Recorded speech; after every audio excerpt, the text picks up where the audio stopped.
भविष्य मालिका पुराण। आज उठेगा उन रहस्यों से पर्दा जिससे हर श्रद्धालु था अनजान। ना ये धर्म है ना ही सत्कर्म है, ये है सनातन में साधनाएं मनमुखी।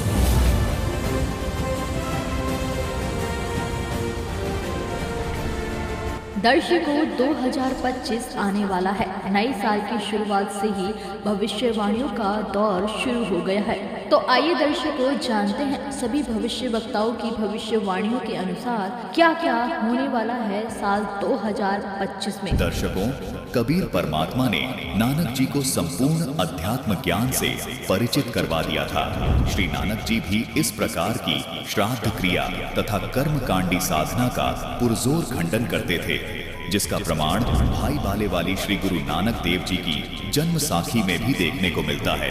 ये है भाई बाले वाली श्री गुरु नानक देव जी की जन्म साखी, जिसके पृष्ठ 428 पर मौजूद साखी दूनी चंद क्षत्रिय में लिखा है कि एक दिन श्री गुरु नानक देव जी महाराज नगर में गए। वहां एक क्षत्रिय तहसील लाहौर का रहता था। वह अति धनी था। वह गुरु जी को बहुत सत्कार के साथ अपने घर ले गया। उस दिन उसके घर में बहुत चहल पहल थी। गुरुजी ने पूछा, आज आपके घर में कौन सा उत्सव है? उसने कहा, आज मेरे पिताजी का श्राद्ध है। उसके उपलक्ष्य में 100 ब्राह्मणों को भोजन खिलाया है। गुरुजी ने कहा, तेरा पिता तो आज 3 दिन का भूखा है। वह तो उस सामने वाले वन में बघियाड़ की योनि में होकर बैठा है। उसके लिए वहां भोजन ले जा, डरना नहीं। तुमको देखकर उसकी मनुष्य बुद्धि हो जाएगी। अब दुनी चंद भोजन लेकर वहां गया, देखा कि एक वृक्ष के नीचे व्याकुल हालत में बैठा है। उसने भोजन उसके आगे रख दिया और कहने लगा, हे पिताजी, मैंने तो आपके निमित्त 100 ब्राह्मण को भोजन दिया। हे पाठक, उस बघियाड़ की बुद्धि गुरुजी के बर से मनुष्य जैसी हो गई। दुनी चंद ने कहा, हे पिताजी, आप तो बहुत ही उत्तम कर्म वाले थे। आपको यह व्याघ्र योनि कैसे प्राप्त हुई? उसने उत्तर दिया, हे पुत्र, मुझे कोई सच्चा गुरु नहीं मिला था, इसलिए मैं इस योनि को प्राप्त हुआ हूँ। जब मेरा अंतिम समय था तो मुझे निकट से मांस की गंध आई तथा मांस के लिए मेरा मन ललचाया, जिसके परिणाम में मांसाहारी शरीर प्राप्त हुआ है। तुझे सच्चे गुरु की शरण लेनी चाहिए। यह कहकर उस भेड़िए ने वह भोजन खा लिया। फिर दुनीचंद अपने घर को आया तथा पिता की दुर्गति पर उसे अत्यंत भय हुआ। दुनीचंद ने घर में आकर गुरु जी के चरण पकड़कर कहा, हे महाराज, यह माया नर्क का रूप है।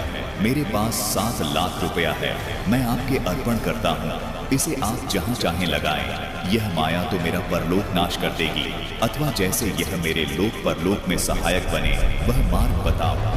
दर्शकों, आपसे निवेदन है कि कर्मकांड और पाखंड पूजा को पूर्ण रूप से त्याग कर शास्त्रानुकूल भक्ति अपनाएं। इस वर्तमान समय में शास्त्र अनुकूल साधना व भक्ति केवल संत रामपाल जी महाराज के पास है, और इनसे तत्व ज्ञान प्राप्त करके दीक्षित होने वाले सभी भाई व बहन योगी हैं। यहाँ पर किए गए दान से होने वाले भंडारे में जो भक्त जन भोजन ग्रहण करते हैं, उन भक्तों के भोजन प्राप्त करने से दानकर्ता को पूर्ण लाभ प्राप्त होता है। दर्शकों, आपको ये भी बताना चाहेंगे कि इस भंडारे में दान केवल वो श्रद्धालु ही दे सकते हैं जो संत रामपाल जी महाराज से दीक्षित हैं। उन श्रद्धालुओं के द्वारा दिए गए दान का उनको अद्भुत लाभ प्राप्त होता है। यजमान सहित उनके पितृ व उपस्थित सर्व ब्राह्मणों का उद्धार हो जाता है। जैसा कि विष्णु पुराण के इस लेख से भी स्पष्ट होता है कि 1000 ब्राह्मणों की तुलना में एक योगी अर्थात एक शास्त्र विधि अनुसार भक्ति करने वाले भक्त को भोजन करवाने से यजमान सहित उनके पितृ व उपस्थित सर्व ब्राह्मणों का उद्धार हो जाता है। दर्शकों, संत रामपाल जी महाराज के आश्रम में सभी योगी जन भोजन करते हैं। वे अपने पूर्वजों सहित स्वयं का भी उद्धार करवा लेते हैं। विशेष बात यह है कि संत रामपाल जी महाराज द्वारा प्रदान की जाने वाली भक्ति विधि से साधक कभी भूत प्रेत पितृ की योनि प्राप्त नहीं करता। दर्शकों, जैसा कि कर्मकांडी ब्राह्मण व हिंदू धर्म गुरु कहते हैं कि हम जो कर्मकांड अर्थात श्राद्ध क्रिया, पिंडदान आदि क्रिया करवाते हैं, वो पुराणों में लिखी हुई है। दर्शकों, इसे तो कर्मकांड क्रिया होने से भूत पूजा तथा पितृ पूजा कहा जाता है, जिसके विषय में गीता जी के अध्याय 9 के श्लोक 25 में स्पष्ट लिखा है कि भूतों की पूजा करने वाले भूत बनेंगे तथा पितरों की पूजा करने वाले पितरों को प्राप्त होंगे, अर्थात पितृ बनेंगे। दर्शकों, विचारणीय विषय ये है कि संत रामपाल जी महाराज ने विष्णु पुराण से श्राद्ध विधि का जो श्रेष्ठ तरीका दिखाया है, वो भी तो अपने पुराणों में ही लिखा है। इसको नजरअंदाज करने से ही हमारे पूर्वज प्रेत व पितृ बन गए। यदि हम भी उसी शास्त्र विरुद्ध कर्मकांड के द्वारा श्राद्ध क्रिया व पिंडदान क्रिया करेंगे जो भूतों व पितरों की पूजा है, तो हम भी पितृ व भूत योनि को प्राप्त हो जाएंगे। ये परमात्मा का अटल विधान है। इसका प्रमाण चारों वेदों का सार कहे जाने वाले पवित्र शास्त्र श्रीमद् भगवत गीता जी के अध्याय 9 के श्लोक 25 में वर्णित है तथा मार्कंडे पुराण में रोच ऋषि के जन्म की कथा में भी लिखा है। दर्शकों, जो पुराणों के प्रमाण तथा जो श्रीमद् भगवत गीता जी के प्रमाण हमने आपको दिखाए हैं, वे प्रमाण संत रामपाल जी महाराज के सत्संग प्रवचनों में और भी विस्तार से देखने को मिलते हैं। दर्शकों, संत रामपाल जी महाराज द्वारा बताई गई आदि सनातनी भक्ति विधि की जानकारी सूक्ष्म वेद में अर्थात तत्व ज्ञान में बताई गई है। उस तत्व ज्ञान को वर्तमान समय में संत रामपाल जी महाराज के अतिरिक्त पूरे विश्व में कोई नहीं जानता। इसी कारण से हमारे पूर्वजों को भूत व पितृ बनकर इतना बड़ा खामियाजा भोगना पड़ा। आप सब शिक्षित हैं, अगर आप अब भी लकीर के फकीर बने रहे तो फिर शिक्षा प्राप्त करने का क्या लाभ हुआ। तत्व ज्ञान संत रामपाल जी महाराज सर्व पवित्र शास्त्रों से प्रमाणित करके दिखा रहे हैं। आप सभी को उस तत्व ज्ञान को गहराई से समझकर व संत रामपाल जी महाराज से नाम दीक्षा लेकर अपना तथा अपने पूर्वजों का जो भूत व पितृ योनि में कष्ट उठा रहे हैं, उन सब का उद्धार करा लेना चाहिए। यदि आप पुराणों को ही सत्य मानते हैं तो विष्णु पुराण में तो यही स्पष्ट होता है कि यदि एक शास्त्र अनुकूल भक्ति करने वाले योगी को उन 1000 ब्राह्मणों की जगह भोजन खिलाया जाए तो वह उन ब्राह्मणों सहित सभी पितरों का उद्धार कर देता है। आज तक हमारे धर्मगुरु यही गलती करते रहे तथा उन्होंने शास्त्रों के इन पहलुओं पर ध्यान नहीं दिया, क्योंकि इन धर्मगुरुओं को स्वयं ज्ञान नहीं था जिससे पूर्ण मोक्ष हो सकता है। तत्व ज्ञान को अपने शास्त्रों से केवल संत रामपाल जी महाराज ने पूरे विश्व के सामने उजागर किया है। कृपया अब तो अपने मानव जीवन को सफल करें और अपने पूर्वजों का भी मोक्ष करवाएं, क्योंकि इस तत्व ज्ञान में बताई गई साधना का कोई साइड इफेक्ट नहीं है, यानी आप प्रेत व पितृ नहीं बनेंगे। दर्शकों, यदि आप गीता अध्याय 9 श्लोक 25 में दिए दिशा निर्देशों को दरकिनार करते हुए श्राद्ध व कर्मकांड करेंगे तो आपको इसके बहुत भयानक साइड इफेक्ट भुगतने पड़ेंगे।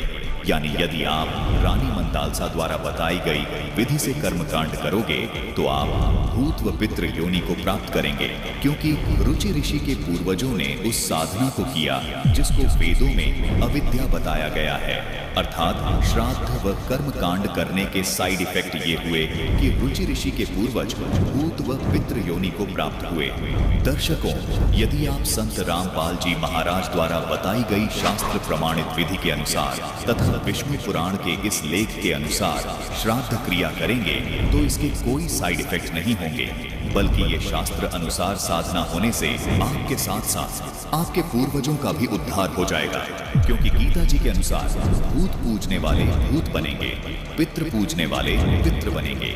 ऐसी साधना करना मार्कंडे पुराण में अविद्या बताई गई है, यानी मूर्खों की साधना बताई है। हैरानी की बात है, फिर भी ये साधना शिक्षित समाज से इन कर्मकांडी धर्म गुरुओं द्वारा करवाई जा रही है। कृपया अब तो संभलें तथा संत रामपाल जी महाराज द्वारा बताई गई तत्व ज्ञान के आधार पर आदि सनातनी भक्ति करें तथा अपना व अपने परिवार का मोक्ष करवाएं। दर्शकों, आपका मोक्ष तभी संभव है जब गीता अध्याय 2 श्लोक 53 में जो कहा गया है कि हे अर्जुन, जिस समय तेरी बुद्धि भिन्न भिन्न प्रकार के विचलित करने वाले वचनों से हटकर जब एक तत्व ज्ञान पर स्थिर हो जाएगी, तब तो तू योग को प्राप्त होगा, अर्थात तब तो तू योगी बनेगा, यानी भक्त बनेगा। दर्शकों, वह तत्व ज्ञान जिसके जानने से जिज्ञासु की बुद्धि स्थिर हो जाएगी और वह योग प्राप्त हो जाएगा, अर्थात योगी बनेगा। दर्शकों, इस वीडियो को देखकर आप दांतों तले उंगली दबाने पर मजबूर हो जाएंगे कि ये तो सचमुच संपूर्ण आध्यात्म ज्ञान की चाबी है। दर्शकों, जैसा कि आपको बताया कि काल ब्रह्म ने कुछ ज्ञान सूक्ष्म वेद से निकाल दिया था, उस संपूर्ण सूक्ष्म वेद को पुनः बताने के लिए स्वयं परम अक्षर ब्रह्म चारों युगों में आते हैं और अपनी वाणियों के माध्यम से सूक्ष्म वेद का संपूर्ण ज्ञान बोल बोल कर सुनाते हैं। कुछ समय बाद काल प्रेरणा से मनुष्य उस ज्ञान को ठीक से न समझकर उसमें फेरबदल कर देते हैं। इसलिए पूर्ण परमात्मा परम अक्षर ब्रह्म समय समय पर पृथ्वी पर सह शरीर प्रकट होकर उस सूक्ष्म वेद के ज्ञान को प्रकट करते हैं। इस बात का प्रमाण गीता अध्याय 4 श्लोक 32 में भी मिलता है, जिसमें कहा है कि जो ज्ञान सच्चिदानंद घन ब्रह्म अपने मुख कमल से वाणी द्वारा बोलकर सुनाता है, उन वाणी में वो सूक्ष्म वेद वाला ज्ञान विस्तार से बताया गया है, जिसे ज्योति निरंजन काल ब्रह्म ने मिटा दिया था, जिसको समझकर साधक सभी कर्मों से मुक्त हो जाता है और पूर्ण मोक्ष प्राप्त करता है। इसलिए गीता अध्याय 4 के श्लोक 34 में कहा है कि उस तत्व ज्ञान को तू तत्वदर्शी ज्ञानी से, अर्थात तत्वदर्शी संत के पास जाकर समझ। उनको भली भांति दंडवत प्रणाम करने से, उनकी सेवा करने से और कपट छोड़कर सरलता पूर्वक प्रश्न करने से वे परमात्मा तत्व को भली भांति जानने वाले ज्ञानी महात्मा यानी तत्वदर्शी संत तुझे उस तत्व ज्ञान का उपदेश करेंगे, अर्थात तुझे वो तत्व ज्ञान बताएंगे जिससे मैं अर्थात गीता ज्ञानदाता भी अनभिज्ञ है। दर्शकों, यहाँ ये स्पष्ट करना भी अनिवार्य हो जाता है कि तत्व ज्ञान के अभाव से गीता के अनुवादकर्ताओं ने अर्थों का अनर्थ कर रखा है। जैसे गीता अध्याय 4 श्लोक 32 में ब्रह्मण शब्द है, जिसके अर्थ का अनर्थ करके अनुवादकर्ताओं ने वेद की वाणी कर दिया, जबकि इसका सही अर्थ सच्चिदानंद घन ब्रह्म है। प्रमाण के लिए आपको गीता अध्याय 17 श्लोक 23 दिखाते हैं, जिसमें ब्रह्मण शब्द का अर्थ सच्चिदानंद घन ब्रह्म किया गया है, जो बिल्कुल ठीक है, जबकि इस श्लोक में ब्रह्मण शब्द का अर्थ वेद की वाणी कर दिया। यदि इस प्रकार यहाँ भी ब्रह्मण शब्द का अर्थ सच्चिदानंद घन ब्रह्म किया जाता, तो इस श्लोक का यथार्थ भाव श्रद्धालुओं को आसानी से समझ आ जाता। इसी प्रकार इन धर्म गुरुओं व अनुवादकों ने गीता अध्याय 7 के श्लोक 18 में वर्णित इस अनुत्तमाम शब्द का अर्थ घटिया करने की बजाय अति उत्तम कर दिया, जो कि बिल्कुल अनर्थ है। इसी प्रकार गीता अध्याय 18 श्लोक 66 में वर्णित इस व्रज शब्द का अर्थ जाना करना था, लेकिन इन्होंने आना अर्थ कर दिया, जो कि बिल्कुल अनर्थ है। जबकि प्रमाण के लिए संस्कृत हिंदी शब्दकोश में भी स्पष्ट है कि व्रज का अर्थ जाना होता है, लेकिन इन तथा कथित धर्म गुरुओं व अनुवादकों ने व्रज शब्द का अर्थ गलत अनुवाद किया है। दर्शकों, ऐसे अनेकों अर्थों के अनर्थ करके इन अनुवादकर्ताओं ने स्वयं ही ये साबित कर दिया कि ये तत्वदर्शी संत नहीं है।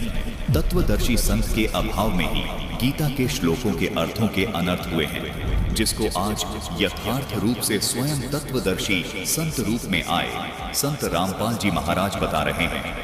दर्शकों, कलयुग में सन 1398 ईस्वी से 1518 ईस्वी के दौरान स्वयं सच्चिदानंद घन ब्रह्म कबीर परमेश्वर जी ने धर्मदास जी को सूक्ष्म वेद वाला ज्ञान अपनी वाणियों के द्वारा बोलकर पुनः लिपिबद्ध करवाया था। लेकिन कुछ समय बाद कुछ नकली कबीर पंथियों ने काल ब्रह्म से प्रेरित होकर उस सूक्ष्म वेद में फेर बदल कर दी।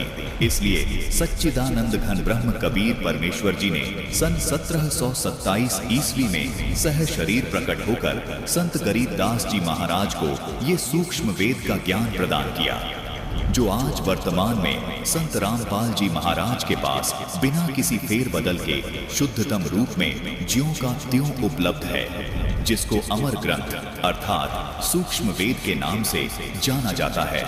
दर्शकों, जिस प्रकार रामचरितमानस को तुलसीदास जी ने रामचंद्र जी के जीवन काल के लाखों वर्ष बाद अपनी दिव्य दृष्टि से विक्रमी संवत 1631 अर्थात सन 1574 में लिखा, जो संपूर्ण हिंदू समाज को आज मान्य है। इसी प्रकार संत गरीबदास जी महाराज को कबीर परमात्मा ने दिव्य दृष्टि देकर सूक्ष्म वेद यानी अमर ग्रंथ विक्रमी संवत 1787 सन 1730 में लिखवाया था। कबीर परमात्मा ने स्वयं इस दिव्य ज्ञान को कबीर सागर में लिपिबद्ध करवाया, क्योंकि सूक्ष्म वेद में लिखी सब बातें इसलिए भी प्रमाणित हैं क्योंकि यह सब प्रमाणित ग्रंथों से मेल खाती है। दर्शकों, इस अमर ग्रंथ अर्थात सूक्ष्म वेद को बिना किसी फेरबदल के शुद्धतम रूप में होने के पीछे एक बहुत ही रोचक कथा है। दर्शकों, ये तो आपको पता ही है कि संत गरीबदास जी महाराज का जन्म सन 1717 ईस्वी में गांव छुड़ानी, जिला झज्जर, हरियाणा प्रांत, भारत देश में हुआ था। परम अक्षर ब्रह्म कबीर परमेश्वर जी सह शरीर सतलोक से आकर संत गरीबदास जी महाराज को खेतों में आकर मिले थे। उनकी आत्मा को शरीर से निकालकर सतलोक दिखाकर तथा संपूर्ण अध्यात्म ज्ञान समझाकर वापस शरीर में छोड़ दिया था। उसके बाद संत गरीबदास जी महाराज ने कबीर परमेश्वर द्वारा बताए गए संपूर्ण अध्यात्म ज्ञान यानी सूक्ष्म वेद को संत गोपाल दास जी से लिपिबद्ध करवाया था, जिसको अमर ग्रंथ संत गरीबदास जी महाराज की वाणी कहा जाता है। दर्शकों, संत गरीबदास जी महाराज के पंथ में एक दयाल दास नाम के संत थे। वे इस अमर ग्रंथ को पढ़ते थे और इसका जगह जगह जाकर प्रचार भी किया करते थे। संत दयाल दास जी को अपनी अज्ञानता के कारण इस अमर ग्रंथ में कुछ त्रुटियां लगी। उन्होंने अपने शिष्यों से कहा कि हमें इसमें कुछ संशोधन करना चाहिए, क्योंकि इसमें कुछ वाणियां ऐसी हैं जो सत्य नहीं लगती। उनकी मंडली में एक अन्य संत था। उसने दयाल दास जी को कहा कि संतों की वाणी में फेरबदल नहीं करनी चाहिए, लेकिन दयाल दास जी ने इस अमर ग्रंथ में फेरबदल करने का पूर्ण निश्चय कर लिया था। दयाल दास जी को ये लग रहा था कि यदि इस ग्रंथ में फेरबदल नहीं किया तो आने वाले समय में लोग गरीबदास पंथ पर उंगली उठाएंगे, कहेंगे कि ये ग्रंथ सही नहीं है।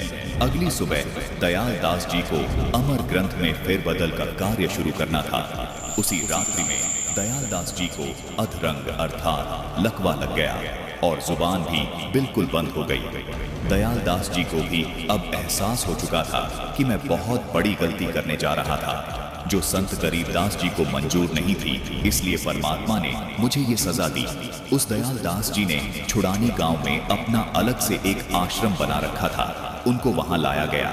उनके शिष्यों ने गांव वालों को बताया कि जिस रात इन्होंने अमर ग्रंथ में फेरबदल करने का विचार किया था, उसी रात को इनको लकवा लग गया। और इस बात की स्वीकृति दयाल दास जी भी बड़ी मायूसी और पश्चाताप के साथ दे रहे थे। यह खबर पूरे गरीबदास पंथ में आग की तरह फैल गई, जिस कारण से इस अमर ग्रंथ की सांस बनी रही। संत दयाल दास जी के नाम से आज भी छुड़ानी धाम में उनका आश्रम मौजूद है। यदि किसी को इस बात पर विश्वास नहीं है तो वो छुड़ानी धाम में जाकर इस बात की जांच कर सकता है। ये ग्रंथ पूरा अमर है और इसमें एक बाबा जी ने फेरबदल करने की कोशिश करी थी, उसको लकवा लग गया। फिर किसी की हिम्मत नहीं पड़ी तो उसको फेरबदल कर, यानी अब उसके बाद किसी भी संत की हिम्मत नहीं पड़ी इसमें मात्रा तक इधर उधर कर दी। संत की हिम्मत नहीं पड़ी और लोग वही मतलब इसका फेरबदल कर, यानी ज्यों का त्यों है आज भी वही संत ग्रंथ है जो गरीबदास जी महाराज जी ने लिखवाया था। जो महाराज जी ने लिखवाया था गरीबदास महाराज ने, वो वही का वही। दर्शकों, छुड़ानी धाम में दो आश्रम हैं। एक आश्रम तो संत गरीबदास जी महाराज के वंशज महंत परंपरा से चला रहे हैं तथा दूसरा आश्रम संत दयाल दास जी के शिष्यों द्वारा संचालित है। संत रामपाल जी महाराज के आध्यात्मिक ज्ञान का आधार संत गरीबदास जी महाराज का यही अमर ग्रंथ अर्थात सूक्ष्म वेद है तथा कबीर परमेश्वर जी द्वारा धर्मदास जी के माध्यम से लिपिबद्ध करवाई गई अमर वाणियां हैं। इन्हें भी सूक्ष्म वेद के तौर पर जाना जाता है। दर्शकों, आपको ये सब बताने का तात्पर्य ये है कि संत रामपाल जी महाराज के तत्व ज्ञान का आधार ये सच्चिदानंद घन ब्रह्म कबीर परमेश्वर द्वारा दिया गया तत्व ज्ञान ही है, जिसका ज्ञान तत्वदर्शी संत रामपाल जी महाराज के अतिरिक्त पूरे विश्व में किसी को नहीं है। संत रामपाल जी महाराज जी ने ये प्रमाणित किया है कि आदि सनातनी भक्ति की साधना के 3 चरण होते हैं। आइए जानते हैं संत रामपाल जी महाराज अध्यात्म मार्ग के भक्ति के 3 चरण को किस प्रकार परिभाषित करते हैं। आदि सनातनी पूजा के 3 चरण होते हैं। प्रथम चरण की साधना में इन पंचदेव की साधना के मंत्र होते हैं। उसके बाद दूसरे चरण की साधना जो कि सनातनी पूजा भी कहलाती है, इसके मंत्र होते हैं ओम तत्, यहाँ तत् सांकेतिक मंत्र है। उसके बाद तीसरे चरण की साधना आदि सनातनी पूजा कहलाती है। इसके मंत्र होते हैं ओम तत्सत, यहाँ तक और सत सांकेतिक हैं। भक्ति साधना के इन 3 चरणों को आप इस प्रकार समझें, जैसे प्रथम चरण की साधना जो कि पंचदेव पूजा है, उसको आप प्राथमिक शिक्षा जाने अर्थात 5वीं कक्षा तक की पढ़ाई जाने, जिसके पढ़ने से आपको आपके जीवन में केवल आंशिक लाभ प्राप्त होते हैं। लेकिन प्रथम चरण की ये साधना भक्ति मार्ग में बेहद महत्वपूर्ण है। जिस प्रकार 5वीं कक्षा तक की पढ़ाई पूरी किए बिना 10वीं 12वीं तक की पढ़ाई नहीं की जा सकती, इसी प्रकार प्रथम चरण की ये पंचदेव साधना किए बिना दूसरे व तीसरे चरण की साधना नहीं की जा सकती। दूसरे चरण की साधना जो कि सनातनी पूजा है, ये गीता अध्याय 15 के श्लोक 16 में बताए क्षर और अक्षर पुरुष की पूजा है। इसको आप उच्च शिक्षा अर्थात इसको आप 10वीं तक की कक्षा की पढ़ाई जाने, जो आपको प्राथमिक शिक्षा से कुछ ज्यादा लाभ देती है। तीसरे चरण की साधना जो कि आदि सनातनी पूजा है, गीता जी अध्याय 17 के श्लोक 23 में भी इसका वर्णन है। ये गीता अध्याय 8 के श्लोक 3 में बताए परम अक्षर ब्रह्म की पूजा है। इसको आप सर्वोच्च शिक्षा जाने, जो कि आपको सब सुख और लाभ प्राप्त करवाती है। दर्शकों, केवल संत रामपाल जी महाराज ही आध्यात्मिक मार्ग की भक्ति साधना इस प्रकार 3 चरण में पूरी करते हैं। दर्शकों, आज के इस एपिसोड में संत रामपाल जी महाराज ने प्रमाणित कर दिया कि हमारे धर्मगुरुओं ने पवित्र पुराणों और पवित्र गीता जी को ठीक से न समझकर इनके महत्वपूर्ण पहलुओं को छोड़कर बहुत बड़ी गलती की है। दर्शकों, ठीक इसी प्रकार की गलती इन धर्मगुरुओं ने श्री रामचरितमानस यानी रामायण के उन महत्वपूर्ण पहलुओं को छोड़कर की है जो मानव के मोक्ष के लिए जरूरी थे। लेकिन इन धर्मगुरुओं ने श्री रामचंद्र जी की जीवनी को एक राजा और रानी की कहानी के रूप में ही प्रस्तुत किया है। लेकिन इस पवित्र ग्रंथ में इतने गूढ़ रहस्य भरे हुए हैं जिनको ये हमारे धर्मगुरु समझ नहीं सके। उदाहरण के लिए रामचरितमानस के बालकांड के दोहा नंबर 1 143 में वर्णित 12 अक्षर मंत्र का जाप मनु और शत्रुपा जी करते थे, जो मोक्ष के लिए बहुत ही महत्वपूर्ण है। उस 12 अक्षर मंत्र का अर्थ गलत अनुवाद करके संपूर्ण मानव समाज को मोक्ष से वंचित कर रखा था। दर्शकों, उस 12 अक्षर मंत्र का संपूर्ण भेद संत रामपाल जी महाराज ने संपूर्ण संसार के सामने उजागर करके दिखा दिया है। सोचने वाली बात है, जब श्री रामचंद्र जी का जीवन ही कष्टमय रहा तो उनको पूर्ण परमात्मा मानकर उनकी भक्ति करने वाले श्रद्धालुओं का जीवन कैसे सुखमय हो सकता है। तुलसीदास जी द्वारा रामचरितमानस में ये भी स्पष्ट प्रमाणित हुआ कि जिस प्रकार भगवान राम उर्फ श्री विष्णु जी पूर्ण ब्रह्म अर्थात सच्चिदानंद ब्रह्म की भक्ति करते हैं, उनकी वंदना करते हैं, इसी प्रकार आप भी पूर्ण परमात्मा की भक्ति करें, तभी आपका जीवन सुखमय हो सकता है। जो भक्ति मनु और शतरूपा सतयुग के आदि में कर रहे थे, आज वर्तमान में वो भक्ति केवल संत रामपाल जी महाराज ही दे रहे हैं।